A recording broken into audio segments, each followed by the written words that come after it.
inside, as does Nozomi Tanaka, but she's not quite got the pace, the speed and the space to get ahead of the USA champion. So those two, kind of that pushing and shoving is exactly what Great Britain and Northern Ireland's F.H.K has said she really dislikes in these championship races, and that's why she's put herself up at the front. Jessica Judd doing a good job of sticking there in the top 8. We could see, as Tim said, all 10 in this race advance as non-automatic qualifiers.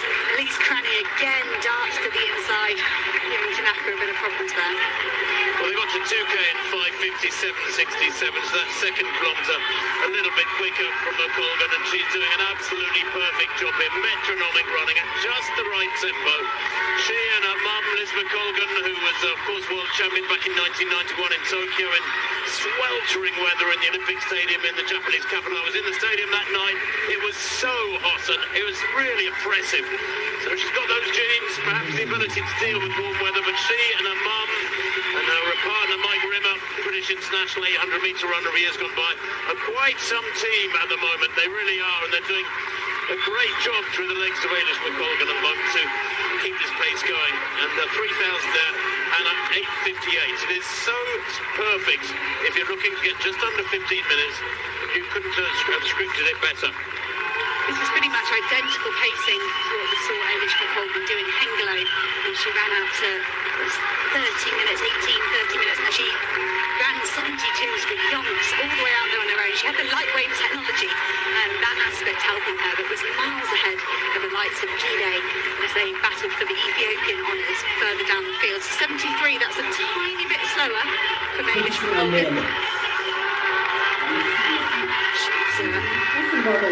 Just working hard at the front of the field here. And we talk about athletes kind of getting the monkey off the back, if you like. Trayvon Bromell for me was one in the 100 metres, finally converting his form to a medal.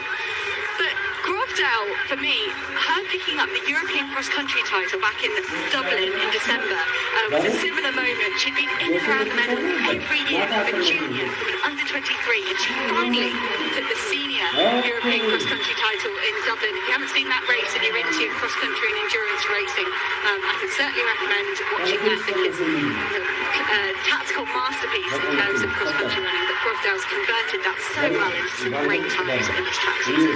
Well, there's 9 in this lead group, Hannah, and by my reckoning, they're moving at just under 50-minute tempo, so they should all go through quite comfortably. The athlete will be chewing her nails from the first heat. I think it was Emily Infeld, who was 15 minutes and 0.98 of a second. So as long as the 10th placer in this one doesn't beat that time, and I don't think it's on the cards at the moment, because there's about a 30-metre gap behind this 9, then Infeld should go through okay. The 73-second lap, it's fast enough. We said they've got the buffer all the way down to Constanze Kosterhalfen of Germany, 15:17.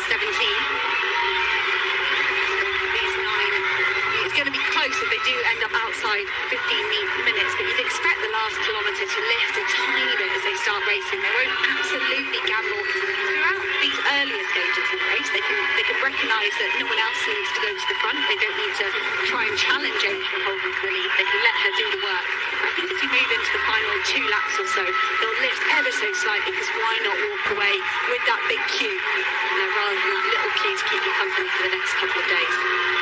Because there's no difference in this circumstance between a big queue and a little queue. You know, if you could just jog down the home straight, knowing exactly what's going on, knowing that they will have been told, there's no doubt about it. It is a big advantage to be in a latter qualifying heat, and it's one reason why I've never been a fan of non-automatic qualifying spots. I think if the seeding is done well, that the authorities should try as hard as possible to say everybody makes it through to the final is an automatic qualifier. You know, we're looking at 15 going through to the final from these 2 heats. Why not just say first 8 from each heat? We'll have 16 of you, one athlete to make it. First 8 go through. There you go. You know exactly the circumstances, and it's dead fair for the first heat and the second heat. Because that relies on you getting the seeding absolutely right, and every middle distance runner wakes up and thinks they've got the worst heat. Maybe not in the 5,000 metres, it's a tiny bit easier to spread the athletes out, but you know, choose to look at it and go, I've been hard done by. But I do think you have got a point, Tim, the latter heats. There was a movement at one point, I think it was 2017 or so, of trying to not allow the later endurance heats to see the results. That's half because they're going to get shouted at times from the sidelines. By the way, they went through 4K at 12:01, so they slipped a little bit. Outside 15-minute pace in that 4th kilometre. They've got just over a lap and a half to run now. They need to crank it up a little notch if they're all to go through okay. And they're bunching down the back straight. And I don't know whether they're aware or not of what happened in the first heat, because they just need to keep striding out strongly this last lap and a half, and they'll be okay. You saw a small Q on your screen. It was representing Sarah Latti of Sweden, her 10th best mark in the first heat. And that was miles behind these women. I do think that's a bit deceptive. They're going to have to keep their foot down, as Tim said. And that makes perfect sense to me as well. The likes of Jessica Judd moving to the front. She's another athlete that likes to lay it all out there. Jessica Judd ran great in the 10,000 metres, came 11th with the personal best, and she would love the chance to compete in the final in this event on Saturday. So it's Jessica Judd squeezing the pace at the front. They come through the balance. She's got a lot of women for company. She's got the world record holder and the defending champion, Gide and Safan Hassan, just still relaxing to me at the back of this group. I'd expect a big last 300-metre hits here. Ailish McColgan led for so long in this race, and she's just starting to falter ever so slightly. Well, McColgan battling away behind this group. They're sprinting like blazes, but it's unnecessary, I'm sure, because they will go under 15 minutes. Rovdal at the front, something going right for Norway at last. Didn't get the goals they expected yesterday through Ingebrigtsen and Warholm, but Rovdal making a great statement here of her intent to be in the final of the women's 5,000 metres. Gide, the 10,000 metres champion, on her shoulder there, and they will come home a long way inside 15 minutes, Hannah. Rovdal really showing the move that she's made up this year. 14:31.